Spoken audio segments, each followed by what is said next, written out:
Salut tout le monde, comment ça va bien? Ça me fait plaisir de vous retrouver pour ce 6e épisode. Bon, alors les amis, avant de vous montrer l'intérieur de mes deux chambres de culture, j'ai deux choses très importantes à vous dire. Tout d'abord, merci. Merci à tous ceux qui se sont abonnés à ma chaîne. Le monde est pas très joyeux en ce moment et franchement, me dire que je peux apporter un petit peu de détente à au moins 147 personnes, c'est très satisfaisant. Sachant qu'en plus, je suis pas du genre à pleurer pour avoir des likes, des commentaires ou des abonnements.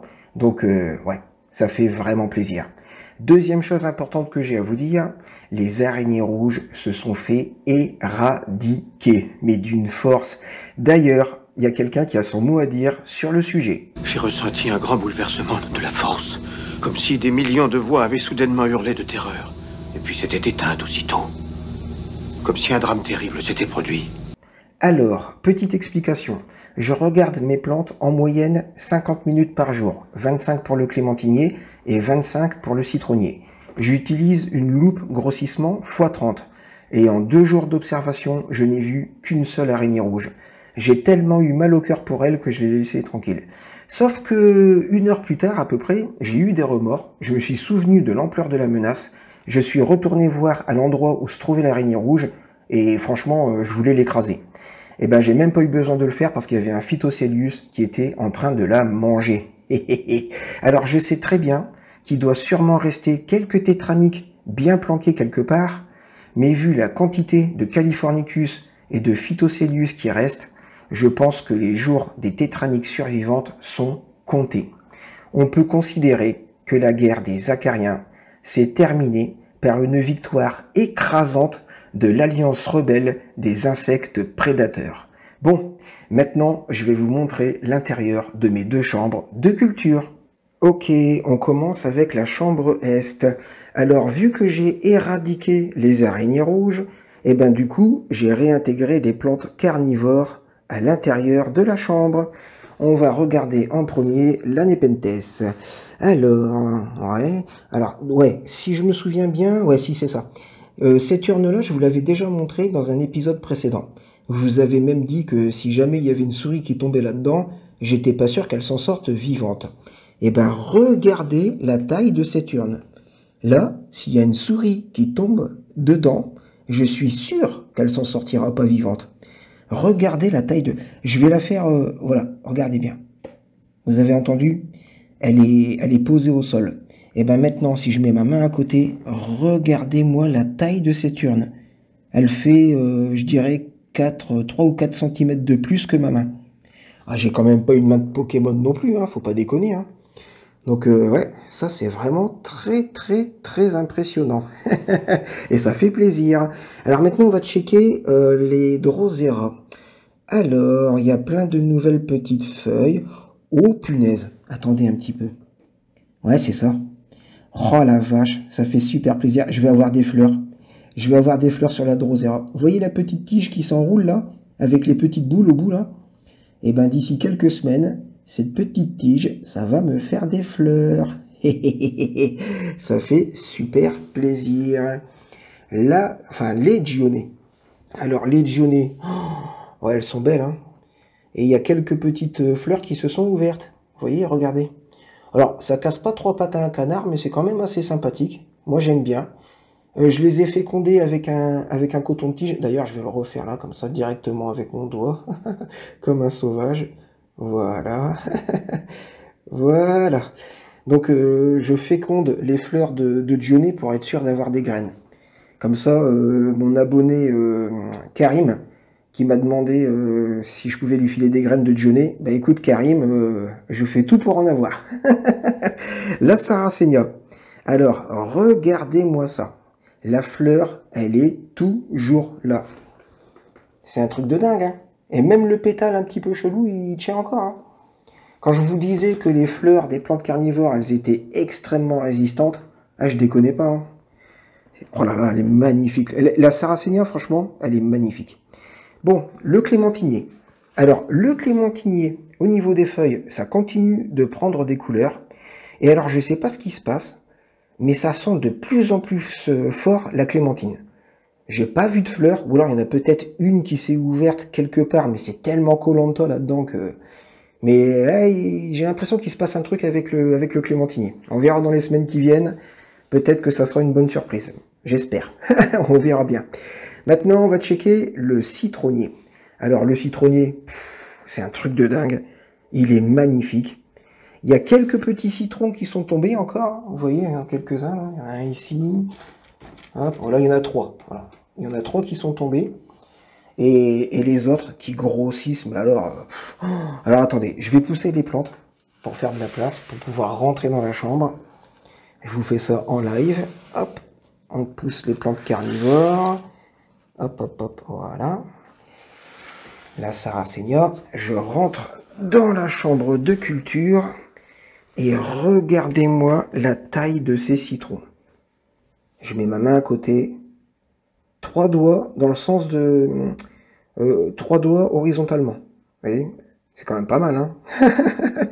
Et regardez, il y en a encore un là. Il y en a encore un là. Un autre derrière. Il y en a un ici. Là-bas sur la branche, il y en a un là. Encore un là. Il y en a un autre. Attendez, on le voit. On le devine un peu. Et si je fais comme ça, on le voit bien. Et ils sont gros aussi, ceux-là. Hein. Regardez.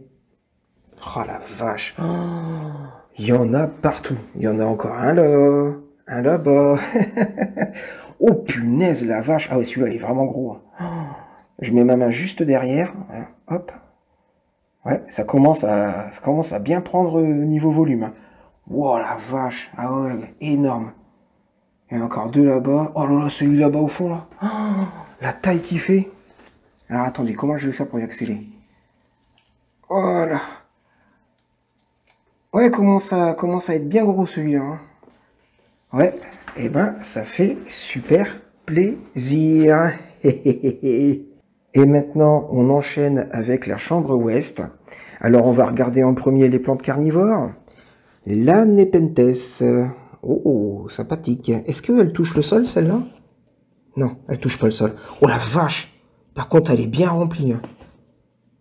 Ah, j'entends le liquide, là. Je sais pas si vous l'entendez. Ouais, c'est pas mal. C'est pas mal. Je vais la décaler un petit peu. Voilà. La Drosera. Eh ben, est-ce qu'elle me ferait pas des fleurs comme l'autre? Non? Ah, j'ai pas l'impression. Hein. Enfin, à mon avis, ça devrait pas tarder non plus. Hein. Ouh, attendez. Non. Ah, hop, hop, hop. Non, non, non, non. C'est des nouvelles feuilles. On va checker... Oh la vache, on va checker la Dionée.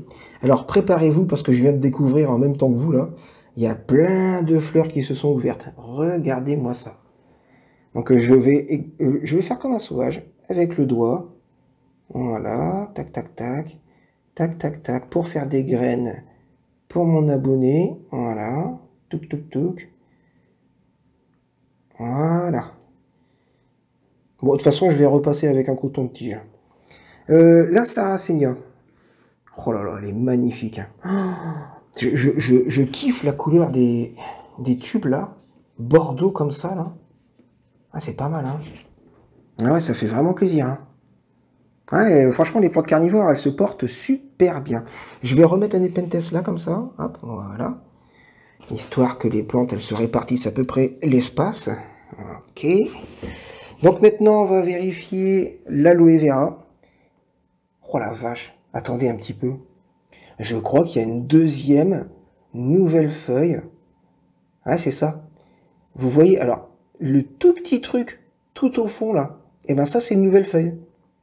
Et ça, c'est la nouvelle feuille que j'ai eue après l'avoir achetée. Ah, ça fait plaisir. Maintenant, on va vérifier les framboisiers. Alors, les framboisiers, c'est même pas la peine. Hein. Là, j'en suis à environ, je dirais, 3 ou 4 framboises par jour. Voilà. Tous les jours, j'ai 3 ou 4 framboises. Bah, d'ailleurs, regardez. On va le faire en direct. Hein. Donc là, bon, celle-là, elle est chelou. Il y a juste... Parce que des fois, il y a des framboises un peu cheloues, comme ça, il y a juste un grain. Donc, mais bon, c'est pas grave, parce que c'est très très bon. Oh, là, il y en a une. Hop, hop, hop. Faut que j'attende un peu, elle n'est pas encore mûre. Ah, celle-là, elle est mûre, par contre, ouais. Ah ouais, c'est vrai. Hop. De toute façon, quand elles sont mûres, elles se détachent. Oh là là, elles sont tellement collantes. Ah ouais, ça, c'est pas des framboises que vous trouvez dans le commerce. Oh là là, je sens C'est gorgé de sucre. Je crois que je vais me régaler. Oh yes. Oh là là. Il y en a encore une là-bas, là. Ah ouais, celle-là, elle est mûre. Ah, attendez. Parce que avec le téléphone dans... Oh là là, comment ça colle. Oh, regardez, on voit... Je sais pas si vous voyez le truc qui brille, là. Ça, c'est du sucre, du nectar, je sais pas ce que c'est, mais alors, qu'est-ce que c'est bon. Il n'y a pas ça sur les framboises qu'on achète dans le commerce. Hein. Ça, je peux vous le garantir. Oh là là là. Il n'y en a pas des autres, non? Oh, qu'est-ce que... Eh, franchement, les amis, si vous voulez vous régaler en mangeant des framboises, je vous conseille de les faire pousser avec de la Monroucou. Je sais pas si ça joue quelque chose, mais oh la vache, je me suis régalé. Bon, les framboisiers, je pense qu'il n'y a pas besoin d'en dire plus. Hein.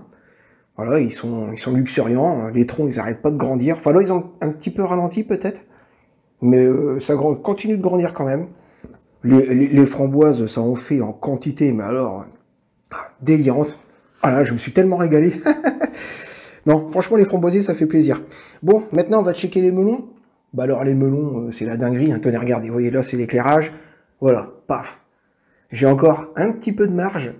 Et après, j'arrive au bout du grillage. Il faut savoir que les melons, là, ils font les 3 pieds de melon, ils font DS. Hein. Si je détache toutes les ficelles et que j'allonge les tiges, c'est plus grand que la chambre. Hein. Je suis sûr qu'on est dans les 2,50 m là. Hein. 2,50 m, 3 mètres, hein, sans problème. Hein. Ça se voit pas avec les feuilles, mais là, derrière, ça fait DS. Hein. Et aussi, alors ça, c'est trop génial, j'ai vu mes premières fleurs femelles. Et je les ai fécondées, pareil, au canton de tige. Donc normalement, je devrais avoir des melons, si tout se passe bien. Je vais vous montrer les fleurs de melon femelles. Il faut que je passe en latéral sur le côté gauche de la chambre. C'est là où j'ai repéré le plus de fleurs femelles. Comme ça, vous pourrez clairement voir la différence entre une fleur mâle et une fleur femelle. Alors, eh ben juste là, tac, ça c'est une fleur de melon femelle. On la reconnaît sans aucun problème puisque à la base, il y a comme une espèce de petit ballon de rugby. Et si cette fleur elle est correctement fécondée, ce petit ballon de rugby va se transformer en melon. Donc ça c'est une fleur femelle. Maintenant je vous montre la différence par rapport à une fleur mâle. Voilà, vous voyez. Alors le téléphone a un petit peu de mal à faire le point, je sais pas pourquoi. Mais à la base d'une fleur mâle, il n'y a pas de petit ballon de rugby. Il y a juste une petite boule, voilà. Donc ça c'était une fleur mâle et ça c'est une fleur femelle. Ça fait super plaisir. Et voilà les amis, c'est la fin de cette vidéo. J'espère qu'elle vous a plu. En tout cas, moi, ça m'a fait plaisir de vous retrouver. Je vous souhaite une bonne fin de week-end, une bonne semaine. Je vous dis ciao, à la prochaine. Moi, je vais aller voir s'il ne reste pas quelques petites framboises à me mettre dans la panse, histoire de me régaler.